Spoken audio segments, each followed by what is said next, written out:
So I tried Timebox to see if you can actually earn money online, and here's the honest truth. Timebox is a get-paid-to website where users complete tasks like surveys, watching videos, offers, and micro-jobs in exchange for cash reward. It promises real payout and multiple ways to earn if you're willing to invest time. What I found during testing, Timebox is real, and many users do get paid for tasks, so it's not just a scam site.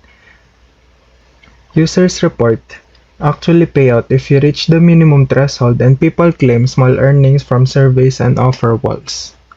However, don't expect big money. Most tasks pay very little per task, meaning it takes a long time to accumulate meaningful earnings. I also found mixed users experience. Some say their earnings were paid reliably, while others complain about account suspension, rejected tasks, or poor customer support. Realistic expectations are key. It can earn a little extra cash but not a full income replacement. Positive things about Timebox. It's a legit site with real payout reported by users. It's free to join and no subscription fees. Variety of tasks keeps it interesting and flexible.